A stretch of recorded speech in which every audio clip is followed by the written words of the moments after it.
반갑습니다. 돌집사TV입니다. 자, 오늘은 버스 운전 자격시험 2과목 보도록 하겠습니다. 마찬가지로 영상은 두 개로 나누어서 올라갈 거고요. 자, 교재에서 필요 없는 부분들, 잘 나오지 않는 부분들은 다 빼고 핵심만 요약해서 만든 것이니 이 영상만 보셔도 충분히 합격하실 수 있습니다. 자, 바로 보겠습니다. 자, 먼저 일단은 영상 시작하기 전에 어떻게 공부를 해야 되는지 좀 말씀드릴게요. 좀 중요합니다. 자, 먼저 이해하면서 공부하면 외울 필요가 없습니다. 자, 예를 들어서 어떤 말이냐. 자, 요런 내용들이 있어요. 요거는 4과목에 나온 내용인데, 자, 운전자가 해서는 안 될 행동이다. 자, 그럼 뭔가 거창하게 나올 것 같은데, 어떤 내용들이냐.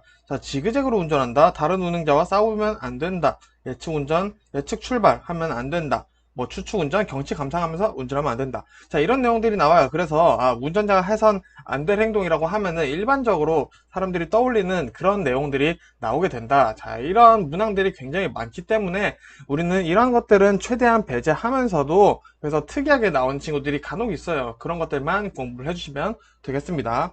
자, 그러면 이 과목 바로 시작해 볼게요.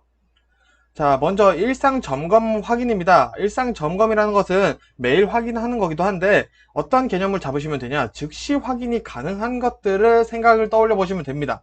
자, 첫 번째 엔진을 보면은, 자, 우리는 엔진 오일이랑 냉각수가 충분한지 바로바로 체크를 할 수가 있죠. 그리고 누수, 누유는 없는가? 자, 이런 것도 엔진을 보닛을 열어봤는데 젖어 있다던가 이런 식으로 봤을 때 기름이 새고 있나? 이렇게 체크를 해볼 수가 있겠죠. 자, 그리고 마찬가지로 이제 뭐 변속기, 마찬가지로 오일, 누유, 뭐 이런 얘기들이 나옵니다. 기타 항목도 보시면은 뭐 클러치액, 와셔액, 누유 이런 것들이 있는데, 즉 일상 점검에서 일단 특징이라고 하면은 액체류, 우리가 당장 확인할 수 있는 액체류, 오일이라던가 냉각수 이런 것들 있죠. 그런 것들을 체크를 해준다라고 외워두셔도 어떤 것들이 있는지 알고 계시겠죠. 그리고 차의 외관 보시더라도 일단은 완충 스프링, 쇼바를 얘기하는 거죠. 쇼바에 손상 균열은 없는가 이런 거 눈으로 보게 되겠죠. 자, 기본적으로 즉 외관들은 눈으로 보면서 공기압 체크 이런 것들은 사실 우리가 뭐 매일 할 수는 없지만, 우리는 버스 공부를 하는 거기 때문에 버스 같은 경우에는 타이어 공기압은 매일매일 체크를 하고 운전을 시작을 해야겠죠. 자, 그리고 나머지는 외관을 보는 거기 때문에 주로 파손되어 있는지 손상 가능한지 이제 더러운지 이런 것들을 체크하게 됩니다. 이런 뉘앙스들을 알아두시는 게 더 좋아요.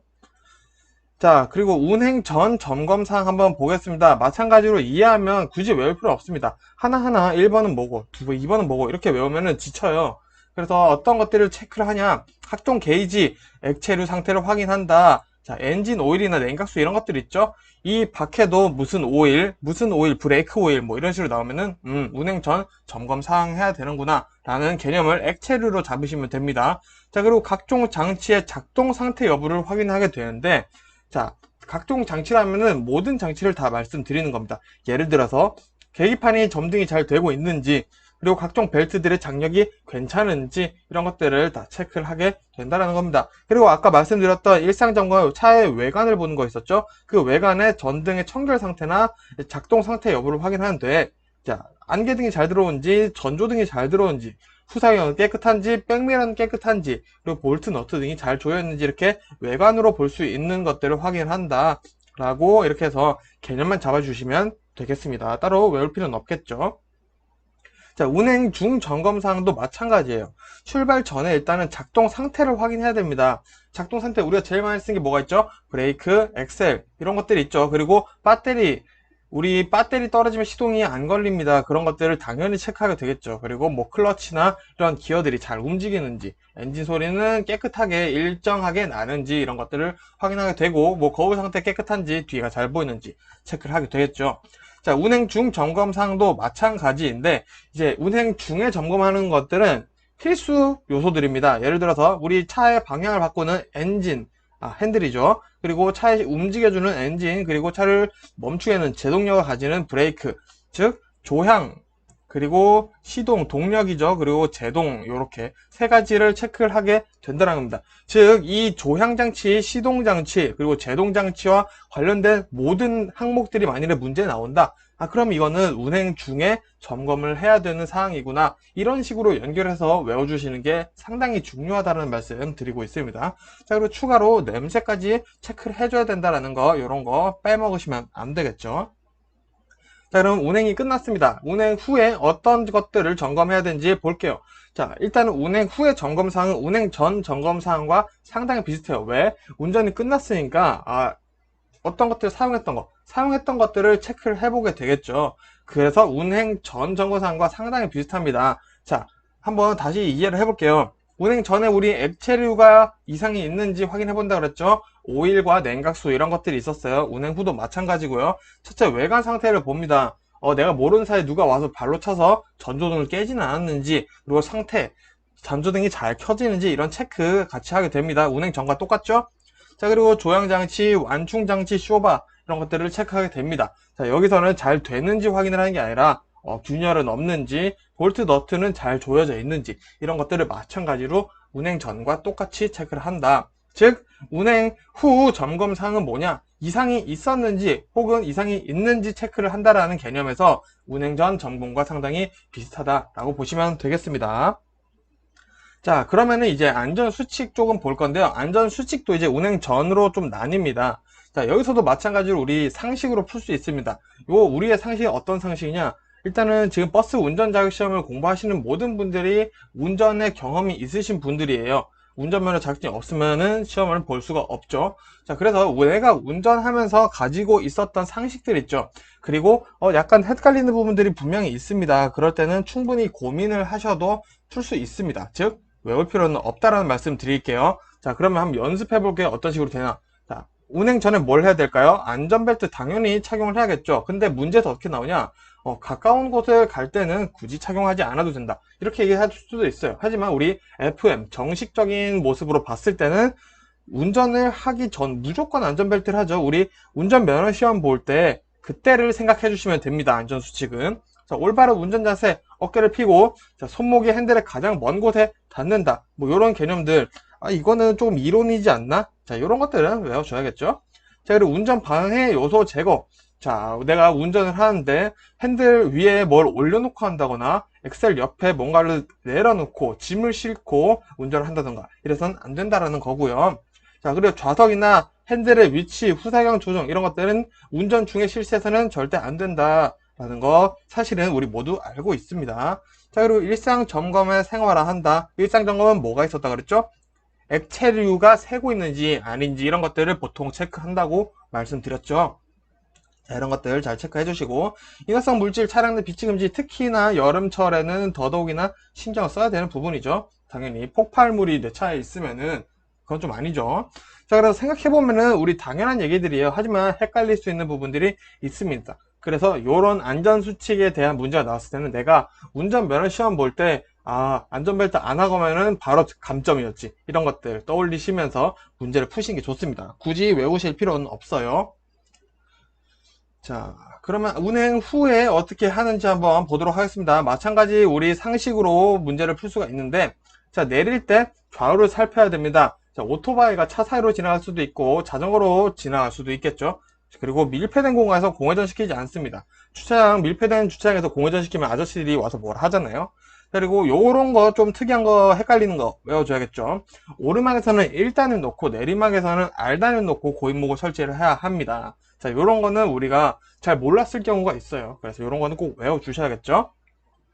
그리고 습기가 많고 통풍이 어려운 차고는 주차하지 않는다. 자, 이런 거는 차에 부식이 생길 수도 있지만 브레이크 드럼이나 라이닝에 녹이 생길 수도 있기 때문에 이런 얘기가 있다라는 거 일단 알아두시면 나중에 또 우리가 모닝록 이런 자동차 현상들 공부를 할 때 도움이 되실 겁니다. 자, 그래서 뭐 헷갈리는 내용만 공부를 하시고 외워주시면 돼요. 그리고 이렇게 지금 저와 함께 객관적이고 상식적으로 고민을 하면서 문제를 답을 찾아 나갈 수 있는 연습을 하고 있으니 이런 연습들 같이 해주시면 좋을 것 같습니다. 자, 이제 이런 것들은 외워야 되는 거죠. 천연가스 형태별 어떤 내용들이 있는지 한번 보겠습니다. 자, LNG라는 거는 액화천연가스예요. 말 그대로 천연가스 기체죠. 기체를 액체화 만들어서 부피를 줄이고 효용성을 높인 게 LNG입니다. LNG. 자, 그리고 CNG 압축 천연가스인데, 자, 이거는 고압 압력 용기에 저장하기 위해서 기체 상태로 만든 거예요. 그래서 LNG는 액체, CNG는 기체. 이렇게 외워주시면 되겠습니다. 자, 그리고 우리가 아는 LPG 있죠? 자, 시험 문제에 이렇게 나옵니다. 천연가스가 아닌 것을 고르시오. LNG, CNG, LPG 하고 또 뭐 다른 가스 나올 수도 있겠죠. 자, 그때 보통 문제 LPG가 나오면은 요거는 정답이 될 수 있다 라는 거 알아두시면 됩니다. LPG는 왜 천연가스가 아니라 혼합가스입니다. 그러면 조금 계속해서 천연가스 자동차 점검 시 주의사항 볼게요. 자, 왜 버스 요즘 천연가스 많이 하죠. 그래서 시험 문제에 자주 나옵니다. 자, 천연가스 자동차 점검할 때 주의사항. 시동을 건 상태에서 냉각수나 가스 연료 라인 등의 호스를 졸거나 풀어선 안 됩니다. 자, 굉장히 위험하죠. 이거는 우리가 말로만 봐도 벌써 위험해 보입니다. 그리고 두 번째, 교통사고나 화재가 발생했을 시 시동을 꺼야죠. 시동을 꺼야 됩니다. 왜? 가스가 연료이기 때문에 폭발의 가능성이 높습니다. 그리고 메인 스위치와 비상 차단 스위치까지 끄고 대피를 합니다. 즉 정리해보면 교통사고나 화재가 났어요. 그러면은 시동 끄고 메인 스위치와 비상 차단 스위치를 끄고 대피를 한다라는 거 알아주시면 되고요. 자, 가스 주입구 도어가 열려 있으면 시동이 안 걸려요. 근데 이걸 모르고 왜 시동이 안 걸리지 하면서 다른 거를 고치는 경우도 많이 생기고, 시동이 근데 내가 도어를 좀 열어야겠어 해서 임의로 이제 배관이나 밸브 실린더 보호용 덮개를 제거를 했어요. 그러면은 당연히 시동이 안 걸리겠죠. 이런 거 주의해 주셔야 되고요. 이제 또 당연한 얘기들이 또 나머지는 이렇게 나옵니다. 폭발 위험이나 화재 발생 행동을 금지합니다. 뭐 근처에서 담배를 핀다거나 아니면 내가 근처에서 뭐 용접작용을 용접일을 할 일은 없겠지만 그런 것들 가스니까 위험하겠죠. 그리고 운전할 때 늘 냄새에 유의하며 가스가 지금 새고 있나 신경을 써야 된다라는 거까지 알아두시면 되겠습니다. 자, 그리고 ABS 자주 나옵니다. 요 ABS는 2과목에서만 나오는 게 아니라 3과목에서도 내용이 나와요. 즉 두 번이나 언급되었다는 것은 시험 문제에 나올 가능성이 상당히 높다는 거죠. 그래서 ABS 지금 공부하실 때 한 번에 확실히 이해하고 넘어가겠습니다. 자, 일단 ABS는 제동 장치예요. 브레이크 장치라고 이해를 해주시면 됩니다. 근데 그 중에서도 ABS는 이게 우리가 급제동하거나 급브레이크를 밟았거나 미끄러운 도로에서 멈출 때 바퀴가 미끄러지지 않게 방지를 해주면서도 조향 성능을 유지시켜주는 역할을 한다는 겁니다. 자, 그래 이게 무슨 말이냐? 자, ABS가 내가 급제동을 딱 했어요. 그러면은 ABS 없는 차량 같은 경우는 그대로 미끄러집니다. 이렇게 쭉. 근데 ABS가 달려있는 차량 같은 경우에는 이렇게 미끄러지면서도 핸들이 움직여서 방향을 잡을 수가 있어요. 즉, 우리 브레이크 사고가 급제동해서 차량이 미끌릴 때는 미끌리는 방향으로 핸들을 틀어야 하잖아요. 자, 그런 것처럼 ABS는 이거를 가능하게 한다. 즉 3번 내용 보시면 급제동할 때 핸들 조향이 가능하다는 특징 가지고 있습니다. 자, 당연히 2번 보시면은 급제동할 때 브레이크 페달을 밟고 법수가 멈출 때까지 완전 정지할 때까지 움직임이 없을 때까지 밟고 있어야겠죠. 자, 하지만 ABS도 옆으로 미끄러지는 위험은 방지할 수 없다라는 특징까지 있습니다. 즉 ABS의 성능이 잘 발휘가 되려면 접지면 타이어가 땅과 최대한 많이 붙어있는 상태여야 역할 발휘를 할 수 있다는 겁니다. 이 말은 뭐냐? 자갈밭 등 울퉁불퉁하면 효과가 적다라는 거죠. 시험 문제 이렇게 나옵니다. 자, ABS에 대한 특징으로 틀린 것은 뭐 이제 맞는 내용 나오다가 ABS는 자갈밭이나 모래바닥 이런 데서 오히려 더 효과가 좋다라고 하면은 틀린 내용이 되겠죠. 왜? 접지면이 더 많아야 되는데 자갈밭은 울퉁불퉁하죠. 흙도 약간 미끄럽죠. 그래서 ABS가 당연히 역할을 더 발휘할 수가 없습니다. 시험 문제 이렇게 나온다라는 거 꼭 알아주세요. 자, 그러면 나머지 이제 짜잘짜잘한 내용들이 또 있습니다. 요거는 한 번에 그냥 이해를 하고 넘어가겠습니다. 자, 우리가 악천후, 눈이 오고 비가 많이 내려요. 그때 어떻게 주행해야 되죠? 차간 거리. 자, 앞차와의 안전거리 유지를 당연히 해야겠죠. 그리고 그 말인 즉슨 제동거리를 확보하는 거 당연하죠. 그리고 우리 터널 통과할 때 선글라스를 벗어야겠죠. 선글라스 쓰고 있으면 위험합니다. 그리고 라이트를 켜고 주행을 해야 되는 내용들. 그리고 암수능, 명수능 현상이 심합니다. 우리가 어두운 데 있다가 밝은 데 가면 눈이 너무 아파요. 근데 너무 밝은 데 있다가 또 어두운 데 가면 아무것도 안 보이죠. 자, 이런 것들 이제 암수능, 명수능 현상이라고 얘기를 하고요. 보통 터널 통과 후 급커브가 많기 때문에 이것도 주의해야 된다. 자, 우리가 다른 건 알고 있는데 급커브가 많은가? 생각해보니까 그러네 라는 것까지 아실 수가 있습니다. 자, 그리고 야간 운행할 때 당연히 차량 흐름 잘 파악해야 되고 지형 잘 생각해야겠죠. 자, 그리고 험한 도로 주행할 때도 마찬가지 제동거리 확보, 저단기어로 주행한다 이런 내용들이 있고요. 겨울철인데 오토가 있네요. 겨울철 운행할 때 차량 눈을 제거하고 운동하고, 자, 후륜구동 자동차는 타이어 체인을 필수로 한다. 자, 즉 이런 것들이 지금 당연한 내용들입니다. 생각해보면 생각해보면 그렇지, 그렇게 하는 게 맞지 라고 되어 있기 때문에 이런 거는 한 번만 읽어보시면 되고요. 우리가 읽어보지 않고 내용 기억 안 난다 하더라도 지금 보시는 수험생 여러분들의 상식적인 생각으로만 해도 충분히 풀 수 있다는 거 알아두시면 절대 이런 문제 나왔을 때는 당황하실 필요가 없습니다. 자, 나머지 내용들도 이런 것들이 있어요. 전용차를 운행할 때 안전거리 거리 확보 핵심입니다. 이런 거 같은 경우는. 근데 어떤 경우에도 사실 똑같죠. 공사 구간에서도 공사 구간이니까 갓길이 없을 수 있어요. 고속도로의 경우는. 또 급커브 조심해야겠고요. 여기서 이런 거는 외워줘야겠죠. 시작 지점과 끝 지점이 공사 구간에서는 가장 위험하다. 왜? 사람들이 공사하는지 몰랐어. 안내 유도 요원이 없는 경우 꽃갈콘을 쳐버리는 경우들이 간혹 있겠죠. 자, 그리고 교량. 높은 다리 위를 통과할 때는 바람이 시게 붑니다. 그래서 조심하셔야 되고, 핸들 조작, 급제동 하시면 차가 이제 전도될 가능성도 있겠죠. 그리고 고속도로 운행할 때는 운행점에 점검 잘하고, 터널 출구에서 나올 때 바람 주의하고, 이런 것들 우리 운전하면서 많이 경험해본 내용들이 많으니까 당황하실 필요는 없습니다. 자, 그리고 제 2장 한번 보도록 하겠습니다. 이제 여기서는 자동차 장치들에 대해서 어떻게 사용하는지 나오게 되는데, 우리 버스에 대해서는 잘 모르시잖아요. 그래서 이런 것들 한번 집중해서 보시면 되겠습니다. 자, 일단 자동차 키는 어떻게 사용하냐? 첫 번째부터 당연한 얘기를 합니다. 차를 떠날 때는 언제나 키를 뽑아 지참합니다. 자, 근데 이 내용이 요즘 부각되고 있어요. 최근에 이제 미성년자들이 버스에 꽂혀 있는 이제 차 키를 확인을 하고 버스를 몰고 가버린 상황들이 좀 발생을 하고 있습니다. 그래서 이런 거 신경 써서 문제 나올 수도 있어요. 이슈가 되고 있기 때문에. 자, 그리고 스타트 상태에서 온 상태로 돌아오지 않으면은 이제 스타터가 계속 작동되고 있어요. 이게 시동을 켜놓은 상태라고 인식을 하게 됩니다. 그래서 얘가 점점 열을 받아서 이런 것들이 화재 원인이 됩니다. 이런 실수 하시면 안 되고요. 어쨌든 온 상태로 늘 돌아와야 된다라는 개념만 잡아두시면 돼요. 자, 그리고 키를 차 안에 두고 어린이들만 차 내에 두지 않습니다. 당연하죠. 자, 그리고 연료 주입구의 개폐 방법을 보겠습니다. 자, 연료 주입구 캡은 시계 방향으로 닫습니다. 자, 그리고 연료에 압력이 가해져 있는 상태이기 때문에 요 주입구를 개폐할 때 천천히 분리를 해야 돼요. 아니면은 연료가 팍 하고 튀어나올 수 있습니다. 자, 그리고 연료 주입 시 주변에 스파크나 화염, 불 이런 거 당연히 조심해야겠죠. 자, 그리고 안전벨트 사용 요령 요거는 우리가 그냥 채우면 되는 거 아닌가 하는데 기준들이 조금 있어요. 요거 좀 알아둘게요. 시험에 나왔을 때 꽤 당황하실 수 있습니다. 자, 일단 어깨 벨트는 어깨 위와 가슴을 지나야 하고요.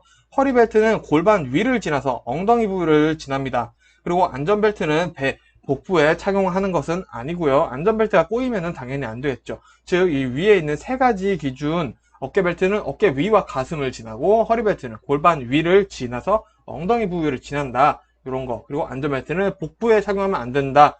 교통사고 났을 때 복부에 충격이 가해져서 뇌출혈이 생길 수도 있기 때문이죠. 자, 그러면 계기판 한번 알아보겠습니다. 자동차와는 비슷합니다. 근데 조금 차이 나는 부분들이 있어요. 일단은 자, 속도계 당연히 속도와 시간당 주행 거리를 나타내는 거겠고요. 회전계 우리 RPM 나타내는 친구들이죠. 수온계 냉각수의 온도를 나타냅니다. 자, 그리고 우리 버스는 공기 브레이크 압력할 때 에어 브레이크를 사용하죠. 그래서 공기 압력계가 있어요. 브레이크 공기 탱크 내에 공기 압력을 알려주는 거고요. 전압계 우리 배터리의 충전, 방전 상태를 나타내주는 거 자동차에도 있죠. 연료계도 마찬가지 이제 이런 연료에 얼마 남았는지 알려주게 됩니다. 자, 근데 여기서 연료계에서 포인트가 하나 있어요.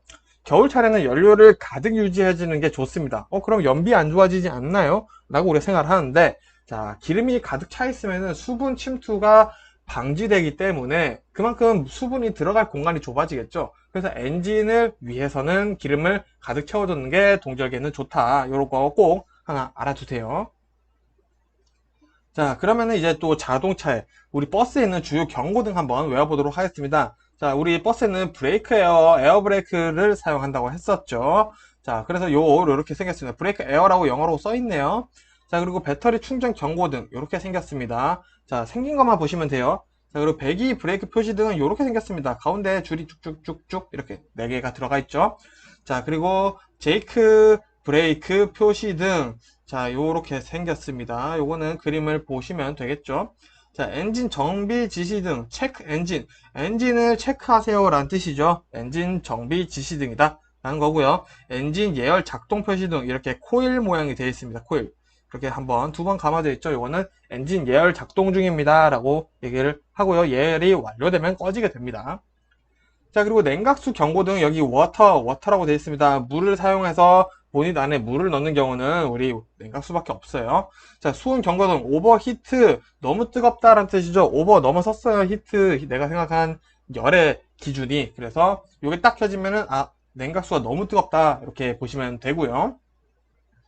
자, 그리고 자동 정속 주행 표시 등 이렇게 생겼습니다. 자, 정속을 잘 하고 있나 이렇게 보시는 거고요. 자, 그리고 에어 클리너 먼지 경고 등 더스트가 영어로 먼지죠. 그래서 이런 것들 힌트 나와 있는 것들은 사실 잘 나올 확률은 낮습니다. 자, 그리고 자동 그리스 작동 표시 등은 두 개가 있어요. 이렇게 톱니바퀴 두 개 맞물려 있는 거, 그리고 폭축으로 쏘아 올리는 것 같은 느낌. 이게 그리스를 주입하는 모습을 나타낸 거라는 거 알아주시면 되고요. 그리고 사이드미러의 열선 작용 표시 등, 자, 그리고 요 사이드미러 같이 생겼죠? 여기에 열선 이렇게 쭉, 오리, 목욕탕 따뜻한 표시가 이렇게 있습니다. 그러면은 사이드미러의 열선을 작동할 것이다. 하는 거죠. 자, 그러면은 이제 3장 배출가스로 보는 고장 확인 한번 보도록 하겠습니다. 요거 시험 문제 자주 나옵니다. 자, 무색이나 청색의 경우는 완전 연소된 거예요, 가스가. 그래서 정상입니다. 자, 그럼 정상인 경우 일단은 알아두시고, 자, 나머지 색깔은 모두 비정상이라는 건데, 자, 검은색일 경우에는 일단은 불완전 연소가 됐어요. 그래서 첫 번째, 초크가 고장났을 수도 있고요. 두 번째, 에어 클리너, 엘리먼트 입구가 막혀 있을 수도 있어요. 그리고 연료 장치 등이 고장나 있을 수가 있습니다. 요 세 가지 검은색인 경우 하나 외워두시고요. 백색인 경우에는 일단 다량의 엔진 오일이 실린더 위로 올라와서 연소를 한다는 겁니다. 자, 즉 이런 건 이해하실 필요가 없습니다. 그래서 백색은 뭐가 문제냐? 헤드 가스킷이 파손됐구나. 밸브의 오일실, 밸브에 이제 오일이 새지 않게 막아주는 게 이제 실의 역할인데 그게 노후가 돼서 오일이 새고 있는 겁니다. 자, 그리고 피스톤 링에 마모가 됐을 때 배출가스가 백색이다. 자, 요 색깔은 어떻게 되냐? 우리 배출구 있죠? 배출구에 A4 용지를 손으로 갖다 대고 한 몇 분 정도 있으면은 거기에 색깔이 나와요. 자, 그걸로 체크를 하게 됩니다. 자, 그래서 요 색깔 기준 요거는 잠시 일시 정지하셨다가 한번 써서 꼭 외우고 넘어가세요. 자, 그리고 엔진 오버히트, 엔진이 너무 뜨거운 경우죠. 한번 알아보도록 하겠습니다. 자, 일단 엔진 오버히트가 일어나는 이유는 뭐냐? 당연히 냉각수가 부족했을 거고요. 두 번째로는 냉각수가 잘 순환하고 있지 않았기 때문입니다. 자, 그래서 이거는 우리가 어떻게 알아내냐? 자, 우리 수온계가 있어요. 수온계가 H가 히트죠. 뜨겁다. 히트, 열을 받고 있어요. 히트를 가리킬 경우 엔진 오버히트 일어날 가능성이 있다. 혹은 엔진 출력이 갑자기 떨어져서 노킹이 발생하는 거예요. 자, 여기서 노킹이란 무엇이냐? 자, 압축 공기와 연료의 혼합물이 비정상적으로 폭발을 하는 겁니다. 자, 그래서 비정상적으로 폭발하기 때문에 이게 뭔가 출력이 자기 마음대로예요. 그렇기 때문에 이런 노킹이 발생했다. 혹은 엔진 출력이 갑자기 떨어졌다. 수온계가 H를 가르쳤다 하면은 엔진 오버히트가 될 수 있다 라고 알아두시면 되고요. 엔진 오버히트가 만일에 발생됐다 그러면은 일단 어떻게 해야 되냐? 에어컨이나 히터는 일단 무조건 끕니다. 그리고 보닛을 말이 꼬였네요. 자, 보닛을 열어서 엔진을 시켜주시면 되고요. 아까 냉각수가 부족해서 발생한다고 했죠. 그리고 냉각수 잘 체크해 주시고요. 냉각수가 순환하지 않을 때도 엔진 오버히트가 생길 수 있다고 했어요. 그래서 라디에이터 호스까지 한번 체크를 해서 조치를 하도록 하겠습니다. 자, 그리고 이제 시동 모터에 대해서 한 번에 알아보도록 하겠습니다. 자, 시동 모터가 작동은 하는데 시동이 걸리지 않은 경우, 그리고 시동 모터가 작동을 안 하거나 느리게 회전하는 경우, 이 두 가지가 시험에 나옵니다.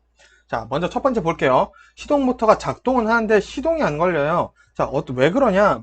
연료가 없거나 예열이 불충분하거나 연료 필터가 막혀서 안 걸릴 수가 있어요. 자, 일단 요거는 시동이 걸리지 않을 때 대표적 원인이고요. 자, 어떻게 대처를 하냐? 당연히 연료가 없어서 그런 거면 채워주면 되겠죠. 예열이 불충분하면은 예열을 해주면 되겠죠. 연료 필터가 막혔으면 연료 필터를 교환해주면 되겠죠. 그래서 요 위에 세 가지를 외워주시면은 어떻게 대처를 하는지 당연히 따라오게 되어 있다 보시면 되고요. 자, 그럼 요번에는 시동 모터가 작동을 안 하거나 아예 느리게 회전할 때 어떻게 되는지 한번 볼게요. 자, 요런 경우는 일단 배터리의 문제입니다. 이제 배터리가 문제가 있거나 이 배터리와 연결되어 있는 접지 케이블이 너무 늘어져 있어 버리거나 아니면 엔진의 오일 점도가 너무 높은 거예요. 그러면 당연히 어떻게 대처를 할까요? 배터리를 충전하거나 교체를 하면 되겠죠. 자, 접시 케이블이 이완됐어요. 그럼 케이블을 교체하면 되겠죠. 엔진 오일 점도가 너무 높아서 발생했어요. 그러면은 적정한 점도의 오일로 교체를 해주면 되겠죠. 자, 즉 원인만 알아내면은 대처 방법은 따라온다라는 거. 그래서 두 개 따로 외우실 필요는 없겠죠. 자, 조향계통의 응급조치 볼게요. 조향장치라고 하면은 우리 방향, 차의 방향을 바꿔주는 거라고 말씀드렸어요. 자, 핸들이 무거운 경우가 있습니다. 자, 그러면은 앞바퀴에 공기압이 부족한 경우가 있어요. 앞바퀴가 만약에 펑크는 타이어 하나 터졌는데 그걸 모르고 하면은 방향이 이게 너무 잘 안 바뀌는데 너무 노면 영향이 많이 받는데 이런 거면 앞바퀴에 공기압에 문제가 일단 있을 수 있습니다.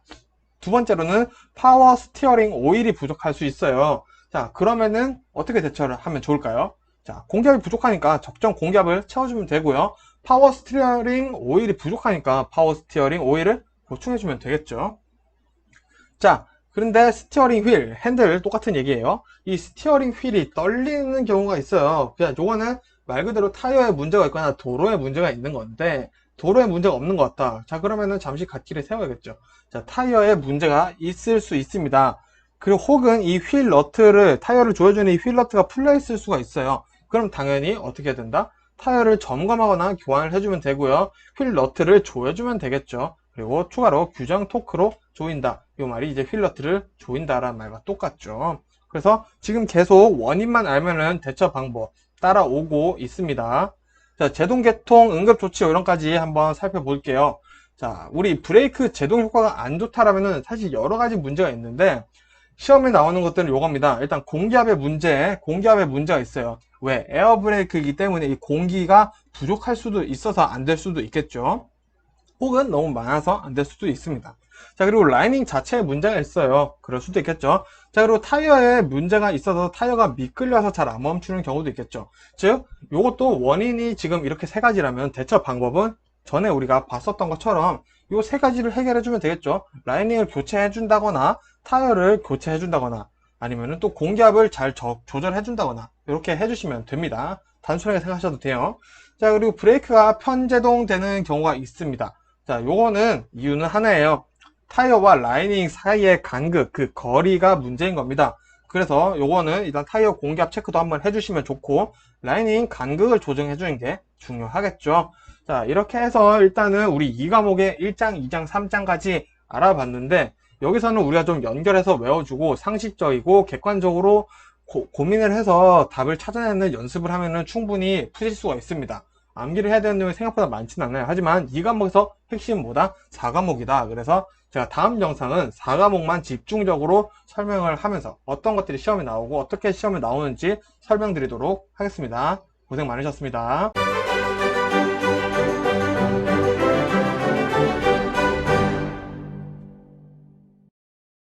반갑습니다. 돌집사TV입니다. 자, 이번 시간에는 이제 2과목 이어서 말씀드리도록 하겠습니다. 자, 이제 4장 마무리 할 건데, 전 시간에 말씀드렸던 것처럼 4장이 외워야 할 내용들이 가장 많습니다. 그리고 시험에 좀 자주 나오는 친구들이 많기 때문에 집중해서 펜을 들고 메모를 하시면서 공부를 해보셨으면 좋겠습니다. 자, 그러면 4장 자동차의 구조 및 특성 바로 시작해 보도록 하겠습니다. 자, 첫 번째로 등장하는 게 이제 클러치입니다. 자, 클러치에 대해서 한번 알아볼 건데, 자, 먼저 이 클러치가 필요한 이유는 엔진을 무부하 상태로 유지를 시킨다는 겁니다. 자, 일단 이런 거는 뭐 시험에 나올 가능성은 낮은데, 일단은 이해를 돕기 위해 말씀드리는 거고요. 그리고 아시는 것처럼 기어 변속을 할 때 엔진의 동력을 잠시 끊어주는 역할을 합니다. 자, 이런 것들이 결국에 뭐랑 연결되느냐? 자, 관성 운전이죠. 자, 관성과 연결되어 있다. 자, 일단 클러치는 관성과 연결되어 있고 기어 변속할 때 엔진의 동력을 차단시켜 준다 라는 것 일단 요것만 알아두고 갈게요.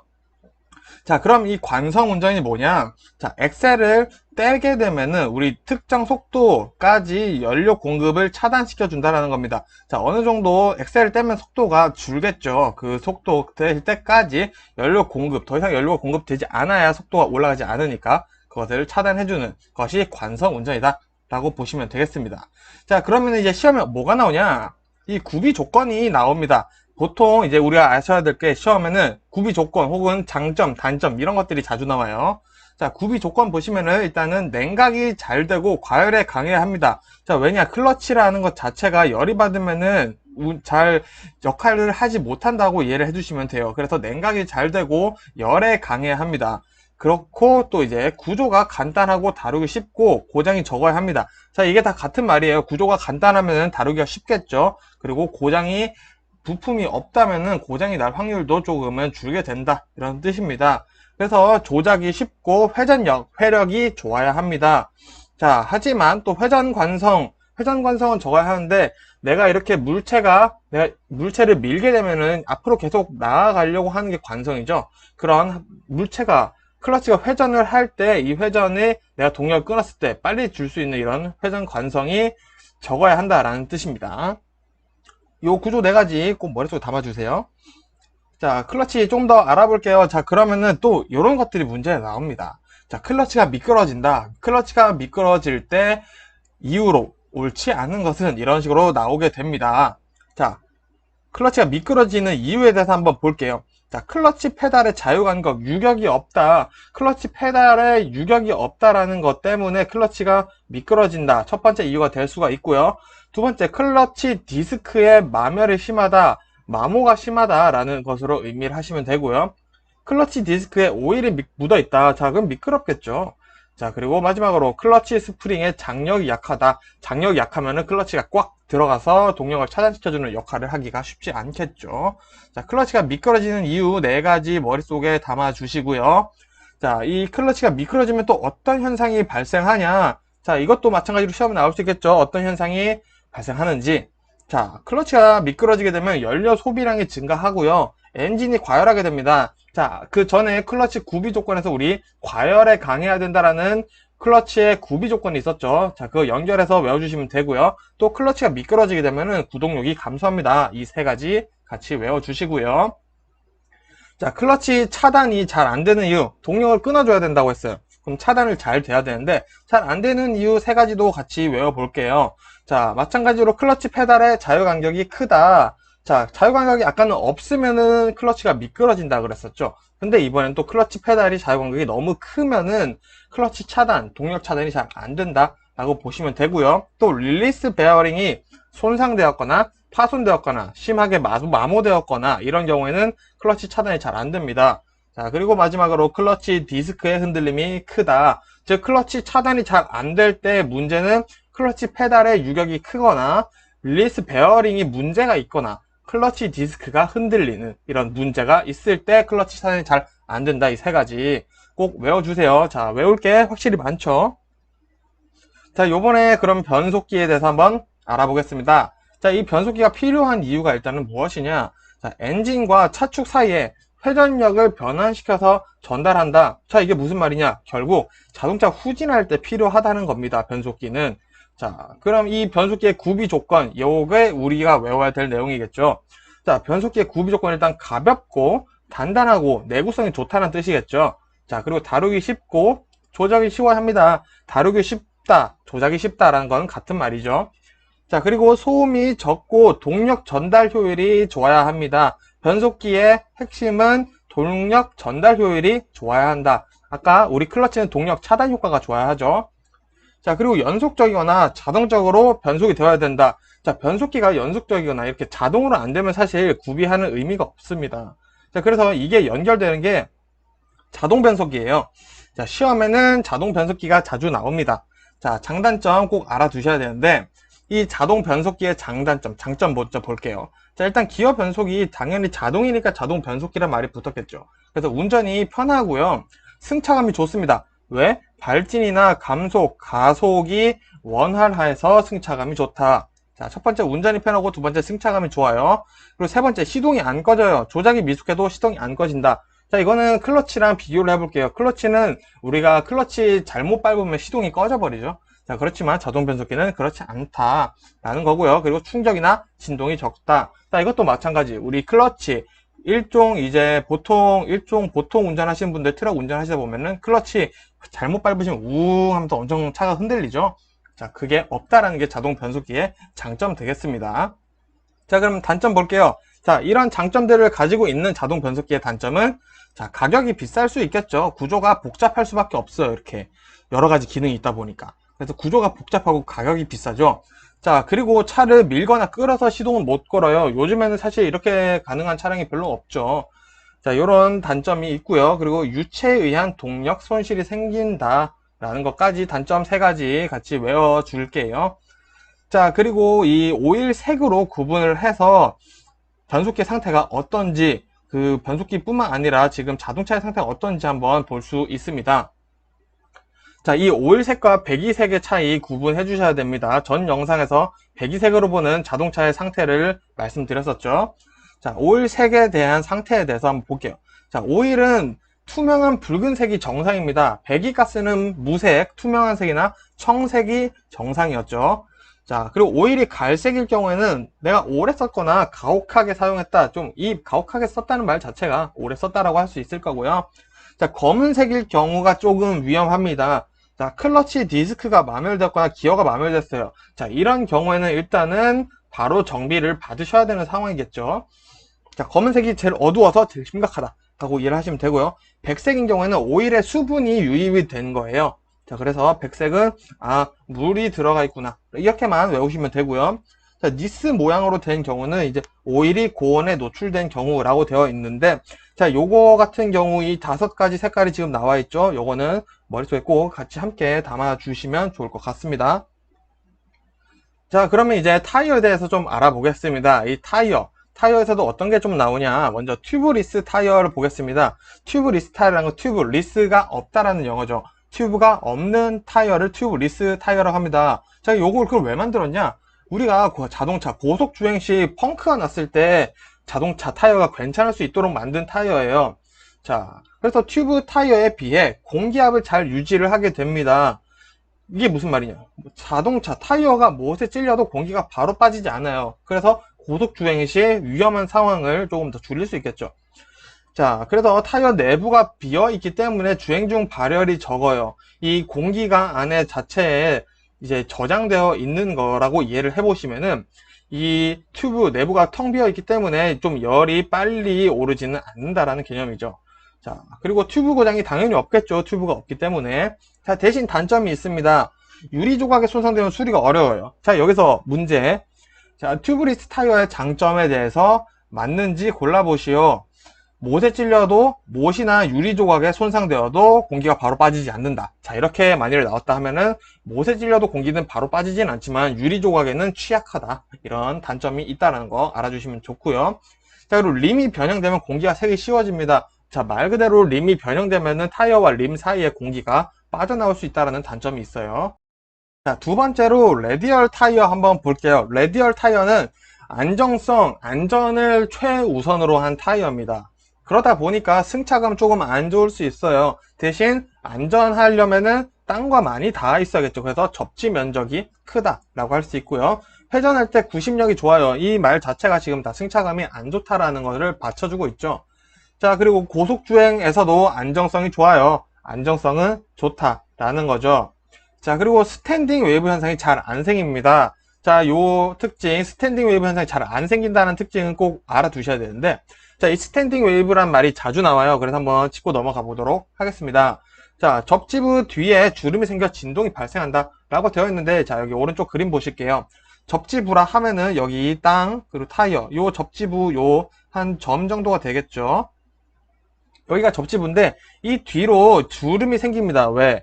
여기서 열이 발생하죠. 열 때문에 이 접지부 뒤쪽으로 타이어에 주름이 생기는데, 원래라면은 이 타이어가 주름이 생겼다가 여기로 돌면서 이 과정 사이에서 타이어가 식혀지면서 다시 펴져야 돼요. 이 고무가. 근데 이게 너무 빨리 타이어가 돌다 보니까 이 주름이 다 펴지지 않은 채 다시 접지부에서 땅과 접촉을 한다는 겁니다. 그러면 이 쭈글쭈글한 상태로 타이어가 땅을 부딪히고 구르다 보니까 진동이 생기는 거예요. 그래서 이게 스탠딩 웨이브에 대한 설명이고요. 이 스탠딩 웨이브는 자동차마다 다르지만 150km 전후에서 발생한다는 거 같이 외워주세요. 자, 그리고 시험에 또 자주 나오는 현상 하나 같이 알아볼게요. 자, 수막 현상입니다. 수막 현상은 사실 많은 분들이 좀 알고 계세요. 우리 비가 많이 왔을 때 고인 노면을 이렇게 슝 지나가면 약간 차가 둥 뜨는 느낌이 들죠. 자, 그거를 이제 수막 현상이라고 하는데, 요거는 속도 기준만 좀 알아놓을게요. 자, 80km가 넘어가면은 이제 부분적으로 좀 차가 미끄러지기 시작합니다. 물 위를 지날 때. 자, 근데 100km가 넘어가면 본격적으로 차가 물 위에서 미끄러지기 시작해요. 그래서 비가 오는 날에는 웬만하면, 정말 웬만하면은 100km는 넘지 않는 운전을 해주시면 좋겠습니다. 자, 요거 말 나온 김에 추가로 만일에 비가 많이 온다, 비가 많이 와요. 많이 온다. 그럴 때는 우리 감속을 몇 퍼센트 해야 되죠? 자, 이렇게 악천후일 정도, 앞이 보이지 않을 정도로 비가 많이 오면은 최고 속도에서 50%를 감속을 해야 되고요. 만약에 땅이 젖어 있다. 그 정도면은 최고 속도에서 20%를 감속하는 거 까먹지 않으셨죠? 1과목에서 나오고 있습니다. 자, 그래서 이 수막 현상을 위해서는 당연히 저속주행 해야겠죠. 80km 이하로 저속주행을 해줘야 되고요. 마모된 타이어 혹은 재생용 타이어를 사용하지 않는 거를 대처 방법이 되고요. 그리고 공기압을 높게 하는 게 좀 도움이 됩니다. 그리고 배수 효과가 가장 좋은 리브형 타이어를 사용하는 게 수막 현상을 대처할 수 있다 라고 알아두시면 되겠습니다. 자, 그러면은 이제 현가장치, 자동차의 구조 중에 이제 장치들을 좀 보겠습니다. 자, 현가장치 하면은 완충장치예요. 우리는 쉽게 쇼바라고도 얘기를 하는 친구입니다. 이 쇼바의 주요 기능이 뭐냐? 자동차의 높이를 유지하는 것도 유지하는 거고요. 자, 그리고 노면의 충격을 완화해주는 역할을 하고 있습니다. 그래서 이를 위해서 올바른 휠 얼라이먼트를 유지해야 하고요. 이 얼라이먼트 유지가 되면은 차체 무게를 지탱할 수 있고 타이어의 접지 상태 유지까지 도와주게 됩니다. 즉, 이 쇼바가 중요한 역할이 세 가지죠. 근데 여기서 추가로 근데 이 완충 작용을 해주는 것 뿐만 아니라 주행 방향을 일부 조정해준다 라는 개념도 있습니다. 자, 요거는 왜냐? 우리가 노면이 정말 비틀려 있는 경우도 있죠. 근데 그럴 때 현가 장치가 어느 정도의 직진성을 확보시켜주는 역할을 하기 때문이다 라고 해서 이런 특이한 거 시험에 딱 나왔을 때 에이, 쇼바가 무슨 주행 방향을 조정을 해줘 라고 생각하시면 안 된다라는 거예요. 자, 그래서 이 쇼바는 스프링에 대해서만 알아두시면 됩니다. 구성은 스프링으로 일단은 되어 있겠죠. 자, 스프링의 종류, 일단 판 스프링. 자, 우리 버스 자격 시험이죠. 그래서 우리는 판 스프링을 써요. 근데 보통 자동차는 코일 스프링을 사용을 하게 됩니다. 자, 그리고 토션바 스프링은 우리가 이렇게 노면이 비틀어져 있는 경우에서도 스프링이 같이 비틀어지게 되는데, 거기서 원위치 시켜주는 게 이제 토션바 스프링이다. 자, 그리고 공기 스프링은 아주 작은 진동도 흡수해주는 미세한 역할을 하고 있습니다. 하지만 구조가 복잡하고 비싸다는 단점이 있어요. 자, 현가장치에서 조금 더 알아볼게요. 자, 이 스프링 뿐만 아니라 이제 쇼겁 쇼바, 스테빌라이저까지 알아두시면 되는데, 일단 이 쇼겁 쇼바는 코일 스프링과 토션바 스프링에 필요를 합니다. 자, 우리 버스나 큰 화물, 이렇게 무거운 차량은 우리 아까 제가 판 스프링을 쓴다고 말씀드렸어요. 자, 그럼 우리 버스에는 쇼겁 쇼바가 없냐? 뭐 굳이 그렇진 않습니다. 사용하는 경우도 있지만 일단 쇼겁 쇼바는 코일 스프링, 토션바 스프링에 필요하다는 거 알아주시면 돼요. 자, 그렇다면 얘의 정확한 역할은 뭐냐? 스프링을 도와준다. 스프링이 너무 혼자 힘드니까 내가 옆에서 조금 도와줄게 하면서 등장한 게 이제 쇼겁 쇼바의 뉘앙스다라는 걸로 이해를 해주시면 됩니다. 그래서 이 진동, 노면과의 진동을 정지시켜주는 감쇄력이 좋아야지 쇼겁 쇼바로서의 역할을 잘 할 수 있다 라고 보시면 됩니다. 자, 그리고 스테빌라이저 볼게요. 좌우 바퀴가 서로 다른 상하 운동을 할 때 차체 기울기를 감소시켜주는 장치입니다. 자, 어떻게 보면 이 스테빌라이저 때문에 현가 장치가 주행 방향을 조정시켜준다 라고 이해를 하셔도 저는 뭐 틀린 말이 아니라고 생각을 합니다. 자, 왼쪽이 노면이 낮고 오른쪽이 노면이 높은 경우 이 좌우 바퀴의 높이가 다를 수 있겠죠. 이거를 조정해주는 게 스테빌라이저다. 즉, 현가 장치의 구성 세 가지는 뭐다? 스프링, 그리고 쇼겁 쇼바, 그리고 스테빌라이저까지 있다. 이 세 가지 쇼겁 이제 현가 장치의 종류가 아닌 것을 고르시오 했을 때 이 세 가지 알고 계시면 문제 풀 수 있겠죠. 자, 그럼 조향장치 보겠습니다. 조향장치는 우리가 자동차의 방향을 바꿔주는 거죠. 쉽게 생각하면은 핸들부터 그 핸들에서 이제 앞차축까지 연결되어 있는 모든 부품을 이제 조향장치라고 얘기를 합니다. 자, 이 그림 같은 거는 이제 도로교통공단에서 제공한 그림을 제가 사용을 하게 됐고요. 한번 살펴보도록 할게요. 조형 핸들이고 이제 조향 칼럼, 자, 이런 거 시험에 안 나옵니다. 조향축, 조향축이 요 사이에 있구나. 조향 기어 박스, 여기 연결되는구나. 자, 그리고 피트먼암이 자, 요거 이제 이 바퀴와 연결해주는 역할 할 때 좀 필요한 부분이고요. 자, 그리고 이 보실 게 앞차축과 지금 타이로드 이렇게 너클함이 앞에, 앞차축이 연결되어 있는 거는 타이로드와 너클함이 앞에 있어요. 자, 일단 이 위치 한번 기억해 주시면은 이제 일하시는데 도움 될 것입니다. 자, 이 조향장치에 대해서 이제 알아볼 건데, 좀 문제가 자주 나오다 보니까 내용이 좀 많습니다. 자, 조향장치의 구비 조건 보겠습니다. 시험에 나올 수 있겠죠? 자, 주행 중에 충격이 조향장치에 영향을 주면 안 돼요. 당연하죠. 자, 그리고 조작이 쉽고, 자, 왼쪽으로 돌리면 왼쪽, 오른쪽으로 돌리면 오른쪽으로 가야겠죠. 이 방향 전환이 쉬워야겠죠. 그리고 고속 주행에서도 안정적인 조작이 가능해야 하고요. 오래 쓸 수 있고 정비가 쉬워야 된다라는 구비 조건을 가지고 있습니다. 다행히도 요거는 우리가 생각해보면은 그럴 수 있지, 그렇지 라고 동의를 할 수 있겠죠. 자, 이 조향장치가 그러면 이상한 경우에 원인들을 한번 알아보도록 하겠습니다. 자, 조향 핸들이 무거운 경우, 핸들이 무거운 경우죠. 자, 이거 우리 전 영상에서도 말씀을 드렸었는데, 자, 여기서는 조금 더 구체적으로 나옵니다. 자, 먼저 우리 타이어 공기압 부족은 전 영상을 보셔서 아실 수가 있어요. 그리고 기어의 톱니바퀴가 마모됐어요. 그러면 핸들이 왼쪽으로 돌렸을 때 이 마모됐으니까 잘 안 돌아갈 수 있겠죠. 자, 그리고 앞바퀴 정렬 상태의 불량이라고 되어 있는데, 이 앞바퀴, 말 그대로 앞바퀴가 직선을 보고 바라보고 되어 있는데, 사실은 요 사이가 살짝 안쪽으로 되어져 있어야 돼요. 여기를 우리가 토인이라고 부르는데, 이 토인이 잘 되어 있는 상태를 정확히 앞바퀴 정렬 상태가 잘 되어 있다라고 얘기를 합니다. 요게 잘 안 되면 이제 핸들도 잘 말을 안 들어요. 그리고 타이어가 마멜된 경우 당연히 핸들도 좀 안 돌아갈 수 있겠죠. 자, 그리고 기어박스 내에 오일이 부족해서 뻑뻑해가지고 잘 안 돌아가는 경우가 있을 수도 있습니다. 자, 이 조향 핸들이 그러면 쏠리는 원인, 이것도 우리 전 영상에서 살펴봤었죠. 자, 편향되는 경우죠. 자, 말 그대로 일단 타이어 공기압이 굉장히 중요하다라고 보시면 되겠고요. 추가로 이제 우리가 알게 됐어요. 앞바퀴 정렬 상태도 이게 조향 핸들과 연관이 되는구나. 지금 알아두시면 좋고요. 자, 쇼업소버의 작동이 불량해서 그럴 수도 있습니다. 아까 쇼업소버는 이 현가 장치의 스프링을 도와주는 역할이라고 했었어요. 근데 요게 또 앞차축과 연결이 되어 있겠죠. 이 조향 자체는 모든 것들과 웬만하면 연결이 되어 있겠죠. 자, 그리고 허브 베어링이 잘 돌아가야 되는데 마멜이 과다해서 한쪽으로만 좀 쏠릴 수도 있다라는 겁니다. 자, 그리고 이 휠 얼라이먼트, 조향장치에 휠 얼라이먼트라고 하는 친구들이 있습니다. 요 어떻게 보면은 우리 마블 어벤져스 같은 친구들인데, 요 휠 얼라이먼트에 뭐가 있는지 꼭 외워 놓을게요. 자, 캠버가 있고요, 캐스터가 있고요, 토인, 아까 말씀드렸죠, 토인이 있고요, 이제 조향축의 경사각을 우리는 주목을 해줘야 됩니다. 이 네 가지가 휠 얼라이먼트라는 이름으로 뭉치면서 자동차 앞바퀴가 자동차를 지지하는데 필요한 모든 요소, 그리고 그 요소에 존재하는 각도, 이 경사각, 조향축의 경사각이 휠 얼라이먼트다라고 이해를 해주시면 됩니다. 자, 그러면은 우리는 시험 공부를 해야 되니까 요 내용을 집중해서 볼게요. 자, 이 말씀드렸던 캠버와 조향축 경사각이 작용을 하게 되면은 핸들 조작을 가볍게 해줍니다. 근데 이 캐스터가 조향축 경사각과 작용을 할 경우에는 핸들의 보건성을 부여해요. 자, 내가 좌회전을 해서 핸들을 왼쪽으로 돌렸습니다.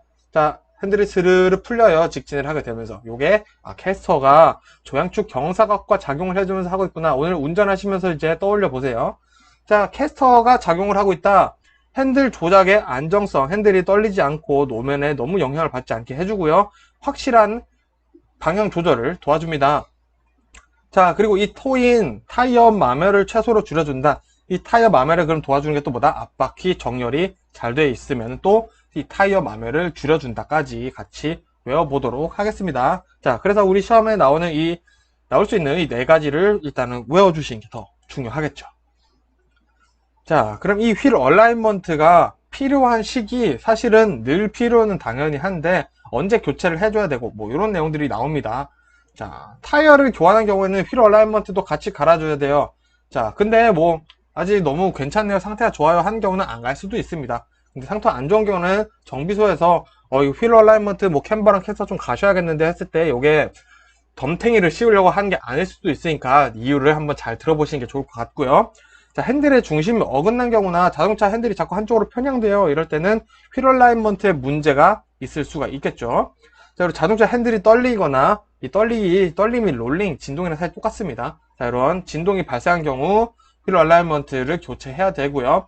자동차 하체 부분에 큰 충격이 있었거나 사고가 발생했으면은 뭐 사실 휠 얼라이먼트 뿐만 아니라 뭐 이것저것 많이 갈아줘야겠죠. 자, 그러면 캠버에 대해서 조금 더 알아보도록 하겠습니다. 자, 요거 이해를 잘 해보셔야 돼요. 자, 우리가 자동차가 있습니다. 내 눈앞에 자동차가 있어요. 이 자동차를 앞에서 봤을 때 앞 바퀴의 좌우 각도입니다. 이 좌우 각도가 왜 중요하냐? 이 차축이 휘는 것을 방지하고 하중을 받았을 때 바퀴가 왼쪽으로 휘어져 있는데 하중을 받으면은 왼쪽으로 점점 차축이 눌리겠죠. 지탱해주고 있는 이 차축계도 무리가 갑니다. 그래서 앞바퀴 아래쪽이 벌어질 수가 있겠죠. 이거를 방지를 해주는 게 캠버다 라고 보시면 되겠고요. 요 각도 어떻게 되는지 같이 봐주시고요. 캐스터는 자동차를 이제 우리 옆으로 가서 옆에서 한번 볼게요. 차축을 고정해주는 조향축이 있는데 이 조향축을 기준으로 앞뒤 각도를 확인하게 됩니다. 자, 자동차를 옆에서 봤을 때 조향축의 앞뒤 각도를 확인하는 게 이제 캐스터를 확인해 주는 거고, 아까 말씀드렸던 것처럼 캐스터와 조향축 경사각이 작용을 했을 때, 자, 조향 바퀴에 방향성을 부여하기도 하고 봉원력을 준다고 말씀드렸었죠. 자, 그리고 토인입니다. 자동차의 앞바퀴의 앞부분이 뒷부분보다 좁은 것입니다. 오해하시면 안 되는 게 앞바퀴와 뒷바퀴를 비교를 하는 게 아니라 앞바퀴의 앞부분과 뒷부분을 비교를 하는 거예요. 자, 그래서 요 앞바퀴가 살짝 안으로 모여 있죠, 지금. 요게 지금 토인 상태고요. 만일에 반대로 되어 있다, 그럼 토 아웃 상태이기 때문에 요거는 바로 정비를 받으셔야 됩니다. 그래서 이 토인의 역할은 타이어의 마멸을 줄이고 앞바퀴를 평행하게 회전을 시켜줍니다. 자, 그리고 앞바퀴가 옆으로 미끄러지는 것을 방지해준다는 것까지 같이 추가로 외워주시면 좋을 것 같습니다. 자, 그리고 휠 얼라이먼트 마지막이죠. 조향축, 이제 킹핀 경사각이라고도 하는데, 요게 이제 어떤 애들과 작용을 하느냐에 따라서 역할이 달라지죠. 캠버와 작용하면 핸들의 조작이 쉬워지고, 캐스터와 작용하면 앞바퀴의 봉원성을 부여해서 직진이 쉬워지게 해주는 역할을 합니다. 자, 그리고 앞바퀴가 심의 현상을 일으키지 않게 한다는데, 심의 현상이 뭐냐? 자, 일정 속도에 이르면은 각 차량마다 기준이 있어요. 바퀴가 흔들리기 시작합니다. 어떤 차는 80km가 되면 앞바퀴가 흔들리고, 어떤 차는 뭐 2, 300이 돼야 앞바퀴가 흔들립니다. 근데 그 앞바퀴가 흔들리는 게 뭐 고장이 나서 그런 게 아니라 이거는 어느 정도의 심의 현상이다. 그래서 이 심의 현상을 일으키지 않게 해주는 게 자동차의 기술이다 라고 할 수 있겠네요. 자, 그래서 이 조향축 경사각이 심의 현상을 일으키지 않게 해주는 역할을 하고 있다. 지금 같이 하나 외워두도록 하겠습니다. 자, 그러면은 이제 제동장치 보겠습니다. 제동장치 중요하죠. 자, 브레이크죠. 브레이크의 종류는 이제 풋브레이크, 주차 브레이크, 감속 브레이크, 추가로 뭐 엔진 브레이크가 있죠. 엔진 브레이크는 우리가 기어로 조절을 하는 건데, 자, 일단은 우리 버스니까 공기식 브레이크, 에어 브레이크를 사용하죠. 에어 브레이크는 말 그대로 엔진으로 이제 공기 압축기를 이용해서 압축 공기로 해서 브레이크를 잡아주는 겁니다. 자, 그래서 요 공기식 브레이크의 구조가 뭐가 있냐? 일단 공기를 압축해야 되는 압축기가 있겠죠. 자, 여기에는 일단은 언로더 밸브라는 게 설치가 되고요. 자, 공기 탱크가 있겠습니다. 자, 탱크 압력은 5에서 7kg인데 아직 뭐 이렇게까지 나오는 문제는 잘 못 봤고요. 자, 그리고 브레이크 밸브로 연결이 되겠죠. 압축 공기를 이제 앞브레이크의 체인버와 릴레이 밸브에서 보내주면서 브레이크 작용을 하게 됩니다. 자, 그러면은 브레이크 밸브에서 이제 압축 공기를 릴레이 밸브로 보냈죠. 이 릴레이 밸브는 뭐라냐? 브레이크 체인버에 압축 공기를 보내주게 됩니다. 자, 그래서 요 순서대로 외워주시면 되겠고요. 퀵 릴리스 밸브, 브레이크 체인버, 그리고 저하표식이 체크 밸브, 이런 것들로도 이제 뭐 여기저기 구성이 되어 있다라는 거 봐주시면 되고, 중요한 거는 1번부터 4번 요 네 가지 꼭 외워주시면 좋을 것 같습니다.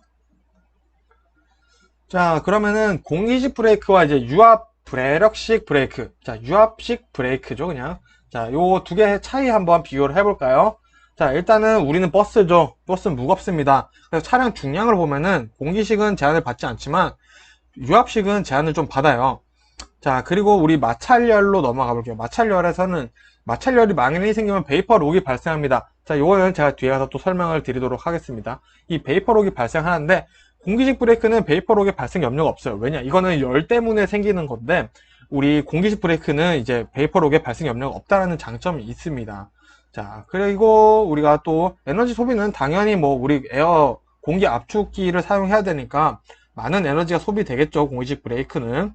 자, 그리고 정비성도 보시면은, 자, 구조가 복잡하고 정비가 어렵죠. 공기식 브레이크는 아무래도 여러 가지 기술이 많기 때문에 그런 거죠. 그렇게 되면은 당연히 고가다라는 걸로 알아주시면 되겠습니다. 즉 유압 배력식 브레이크와 공기식 브레이크의 장단점은 보통 반대로 이루어져 있으니 한 가지만 딱 잡고 외워서 시험 대비를 하시는 게 더 좋을 것 같네요.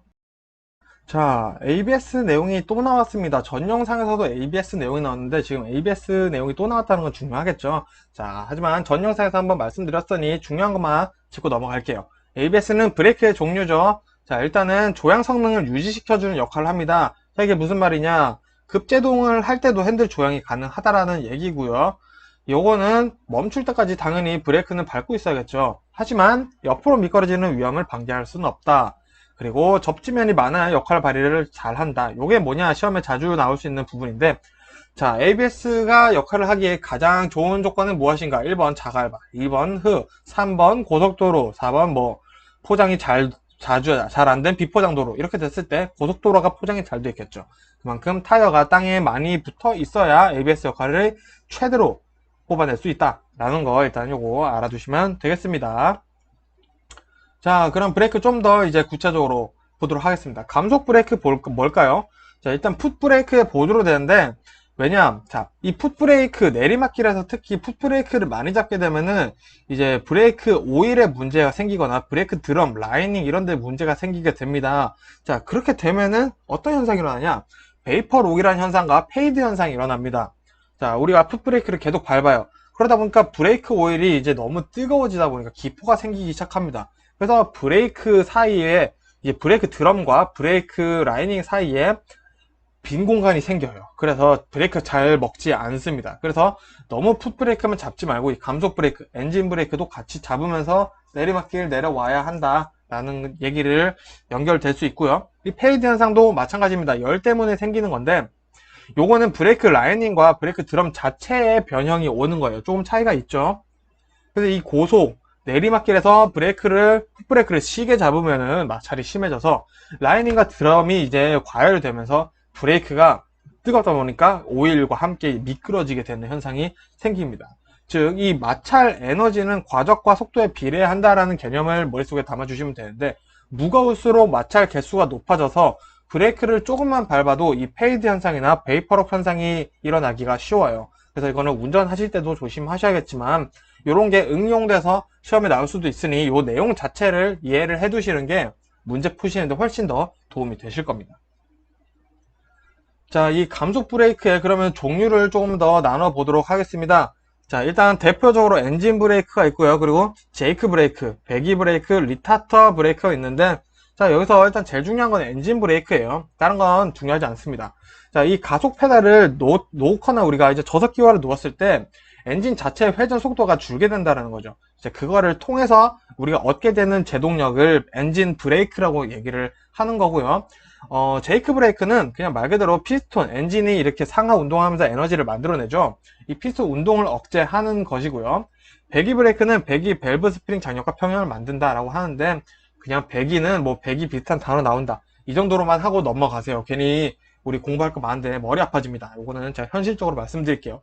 자, 그리고 리타트 브레이크, 엔진이 고속 회전할수록 효과가 좋다. 자, 이것도 중요하지 않아요. 3번, 4번은 일단 넘어가시고 좀 추가 설명 필요하시면은 댓글로 남겨주시면은 제가 좀 구체적으로 더 말씀드리겠습니다. 자, 이 감속 브레이크에 그러면은 시험 문제는 제가 장점, 단점, 구비 조건 이런 거 많이 나온다고 했죠. 감속 브레이크 장점 한번 볼까요? 자, 풋 브레이크 사용 횟수가 줄어서 운전 안정성을 높이고 운전자의 피로를 줄여줍니다. 이 운전 안정성, 아까 풋 브레이크 많이 밟으면은 우리 베이퍼 록 현상과 페이드 현상이 생길 수 있다고 했죠. 자, 그래서 운전 안전성을 높여주게 됩니다. 자, 그리고 우리가 이 감속 브레이크를 사용하다 보니까 풋 브레이크를 안 해요. 그러니까 이 브레이크에 필요한 부품들 있죠. 브레이크 슈나 드럼, 이 타이어의 마모를 줄여주게 됩니다. 그리고 눈이나 비 이렇게 기상이 안 좋을 때 미끄러짐도 줄여주는 중요한 역할을 하고 있고요. 클러치 사용이 줄게 되다 보니까 아무래도 클러치 관련 부품의 마모가 줄게 되겠죠. 이런 특징 같이 외워주시면 됩니다. 자, 그리고 버스 같은 경우는 이게 왜 중요하냐? 브레이크 작동 소음이 줄어서 승객에게 편안함을 준다는 장점이 있습니다. 사실 요거는 저도 버스를 타면서 잘 소음이 작다라는 거 잘 못 느끼는데 뭐 그렇다고 하네요. 자, 이렇게 해서 힘들었던 4장이 끝났고요. 자, 이제 5장을 볼 건데 5장도 사실 4장만큼이나 암기를 해야 되는 파트입니다. 자, 그래서 요 5장 공부하시기 전에 제가 좀 포인트를 말씀드릴게요. 자, 이 5장은 현실적으로 봤을 때 시험에 많이 나오진 않습니다. 그래서 포기하고 다른 데 집중하시는 게 저는 어떨까 싶어요. 왜? 우리는 100점 만점이지만 솔직히 60점만 맞으면 되니까 전략적으로 공부를 하시는 게 저는 공부를 잘했다라고 생각을 하거든요. 그래서 5과목이 너무 기준도 어렵고 개월수도 너무 많이 나오고 해서 난 모르겠다 하고 포기를 하셔도 저는 합격을 하실 수가 있다라고 생각해요. 오히려 다른 부분을 공부를 하면서 외우는 게 더 이해가 뭐 되면서 되는 부분도 있고 재미가 있을 수도 있거든요. 그래서 그런 말씀은 이제 선택해서 5과목은 5장은 공부를 하실지 안 하실지 정해 보셨으면 좋겠고요. 자, 이제 어쨌든 5장을 공부하실 분들이라면 검사 기준을 잘 보면서 이 유효기간 언제부터 적용이 되는지 이런 거 잘 구분해서 봐주시면 되겠습니다. 보면서 말씀드릴게요, 이제. 자, 일단 이 자동차 검사가 필요한 4가지 이유가 나옵니다. 요거 시험에 자주 나오더라고요. 자, 일단 국민 생명을 보호해준다. 요거는 교통사고를 예방하기 때문이고요. 대기 환경, 자, 자동차 배출가스가 너무 많으면 벌금이 나오죠. 이런 것들을 규제를 함으로써 대기 환경을 개선을 하겠다는 거고요. 자, 그리고 질서 확립, 자, 불법 개조, 이렇게 불법 튜닝한 자동차를 잡고 안전기준을 위반한 차량을 색출해서 벌금을 내겠다. 이렇게 해서 질서를 확립하겠다라는 게 있고요. 자, 그리고 국민 피해 예방, 자, 이 자동차 보험 미가입 차량, 즉 번호판이 없는 차량, 대포 차량 이런 것들이 많죠. 이런 것들을 색출을 해서 이제 교통사고도 예방을 하는데 도움을 주겠다. 즉, 요 4가지 정도는 일단은 외워주시면 좋습니다. 자, 그리고 이 자동차 종합검사 개념을 한번 볼게요. 자동차 종합검사는 쉽게 말씀드리면은 자동차 정기검사와 배출가스 정밀검사를 한 방에 통합을 한 거예요. 그래서 이 검사 시기도 따로따로 받으면 너무 귀찮잖아? 우리가 한 방에 줄여줄게. 대신 그거는 자동차 종합검사야 라고 정부에서 얘기를 하고 있다라는 겁니다. 자, 하지만 요거 이제 예외 사례가 있죠. 자동차 안전검사 분야, 이제 뭐 혹은 자동차 배출가스 정밀검사 뭐 등등 각종 지능검사를 받은 경우에는 종합검사를 받은 것으로 인정을 해줄게 라는 기준도 있으니 같이 요 첫 페이지 정도는 일단은 외워주시는 게 좋을 것 같습니다. 자, 자동차 검사 유효기간. 이런 거 되게 많이 나옵니다. 자, 핵심만 보도록 할게요. 핵심만. 그래서 안 나올 수도 있어요. 여기는 정말 뭐가 나올지 늘 낼 수 있는 게 많아서 저는 포기하시는 것도 나쁘지 않다고 생각합니다. 어쨌든 말씀드릴게요. 자, 괜히 공부하고 싶으셨네. 저 때문에 안 하시면은 또 안 되고요. 자, 유효기간 핵심만 보겠습니다. 모든 검사는 적합 판정을 받은 다음 날부터 계산을 합니다. 당일이 아니라 다음 날부터 계산을 한다는 게 포인트예요. 근데 신규 검사는 검사를 받은 당일부터, 즉 시험 문제에 자 무슨 배출 검사, 뭐 배기 검사, 요거는 적합 판정을 받은 다음 날부터 계산을 한다. 아니면은 그렇지 않다라는 내용이 나왔을 때 무슨 검사인지 모르겠고 일단 검사라고 하니 무조건 적합 판정을 받은 다음 날부터 유효 기간을 책정을 한다. 요렇게만 알아두시면 됩니다. 자, 신규는 검사 받은 당일부터예요. 요 차이 보시고 재검사 기준 한번 볼게요. 재검사 판정 받은 다음날 10일입니다. 자, 요거는 그냥 10일만 외워두세요. 재검사는 판정에 떨어졌든 합격했든 또 받아야 되든 무조건 10일이란 숫자밖에 없습니다. 그래서 재검사 10일 이렇게 외우시면 돼요. 자, 그리고 자동차 종합검사를 받지 않은 경우에 과태료 기준 보도록 할게요.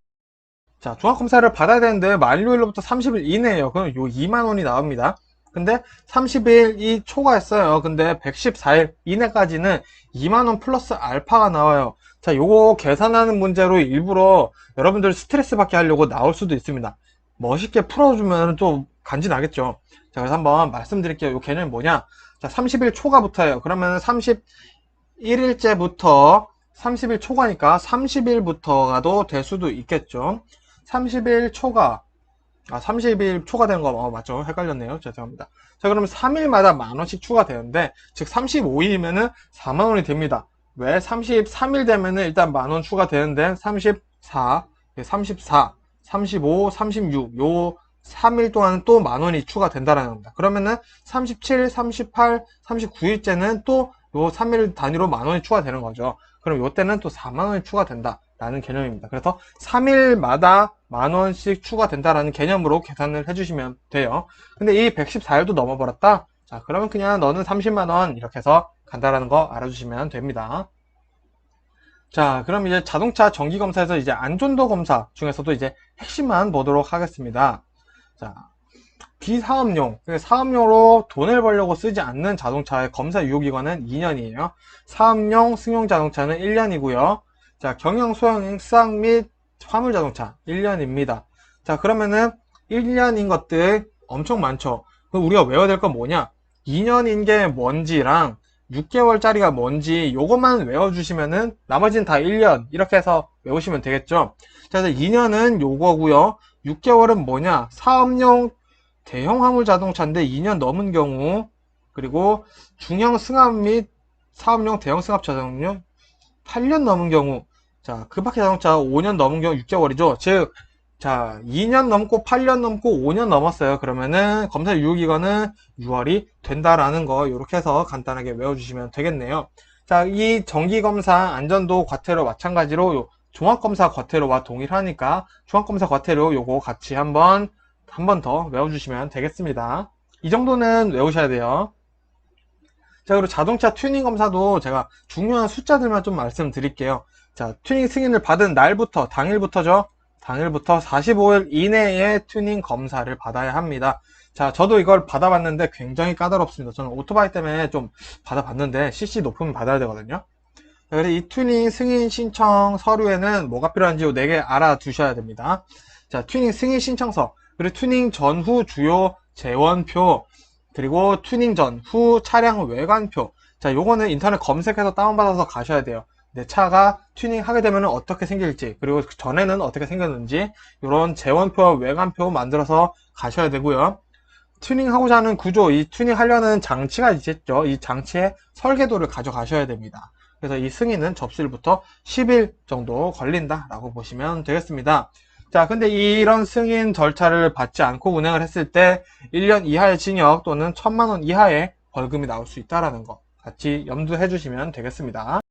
자, 그리고 기타 등등 나머지 검사들을 한번 해상 몰아서 볼게요. 임시검사라는 게 있는데 이거는 뭐 불법 튜닝에 대해서 안정을 확보를 해주고 차량 수명 연장 뭐 이런 것들 연결해주고 자동차 소유자가 누군지 뭐 이런 것들도 확인 한번 해보면서 소유자가 신청한 경우에만 검사를 받는 게 이제 임시검사입니다.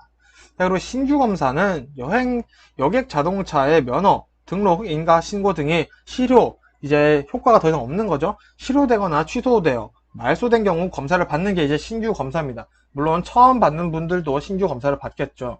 자, 요런 경우와 이제 자동차를 교육이나 연구 목적으로 사용하는 경우에도 신규검사를 받고, 수출할 때 신규검사 받고, 그리고 부정한 방법으로 등록된 경우에도 신규검사를 하고, 내가 도난 당했어요. 그래서 다시 찾았는데도 일단은 신규검사를 받아야 된다라는 기준, 요거 한번 머릿속에 담아주시면 되고요. 그리고 내압 용기검사라는 거 있는데, 뭐 비사업용 승차는 4년, 금마켓차는 3년, 뭐 이런 거 간단히 뭐 기억나시면은 푸시면 되고, 이거는 시험에 잘 안 나오니까 너무 빽빽하게 외우려고 노력하실 필요는 없습니다. 자, 그러면은 이제 마무리 해보도록 하겠습니다. 자동차 보험 및 공제에 대해서 요걸로 요약을 해볼게요. 자, 일단은 내가 사망, 부상, 사상자 이런 사람들에 대해서 책임보험금이나 책임공제가 가입되어 있지 않다. 이런 경우에는 어떤 과태료가 나오냐? 자, 미가입 10일 이내에 3만원입니다. 자, 미가입 10일이 넘었어요. 그럼 3만원 플러스 11일째부터 1일에 8,000원이 추가됩니다. 자, 그 전에 약간 비슷한 벌금 기준이 나왔었죠. 자, 그래서 11일 됐다. 그러면은 38,000원. 12일 되면은 46,000원. 이런 식으로 8,000원씩 올라간다라는 거고요. 이렇게 되다가 100만원 되면은 더 이상 올라가지는 않는다. 라고 보시면 됩니다. 자, 이제 요 기준이 사람에 대한 책임보험금, 책임공제 미가입 과태료 플러스 피해자 한 명당 1억 이상의 금액을 손해배상해주는 보험을 가입하지 않았을 때 내야 되는 과태료고요. 자, 재물 멸실, 훼손 경우 손해보상 미가입 과태료, 즉 대물사고가 되겠죠. 대물사고 손해보상 미가입 과태료는 뭐냐? 자, 10일 이내는 5,000원입니다. 그리고 10일 초과하면은 5,000원부터 11일째부터는 1일에 2,000원씩 추가된다. 자, 그럼 11일은 이제 5,000원, 2,000원 추가됐으니까 7,000원, 9,000원 이런 식으로 증가를 하게 된다는 겁니다. 자, 그리고 요 대물사고 미가입 과태료는 한 대당 30만원까지 최대로 적용이 된다라고 보시면 되겠습니다. 자, 이렇게 해서 일단은 2과목 마무리가 되었고요. 요 2과목 4장, 5장 같은 경우는 암기해야 될 부분이 상당히 많습니다. 하지만 4장 같은 경우에는 시험에 많이 나오고 있기 때문에 집중해서 펜을 들고 쓰시면서 공부를 하시기를 좀 추천드리고요. 나머지 1장, 2장, 3장까지는 이해를 위주로 공부를 해야 한다는 게 중요하다라는 거 말씀드리면서 저는 여기서 마무리 드리고 3과목으로 또 다시 인사드리도록 하겠습니다. 고생 많으셨습니다.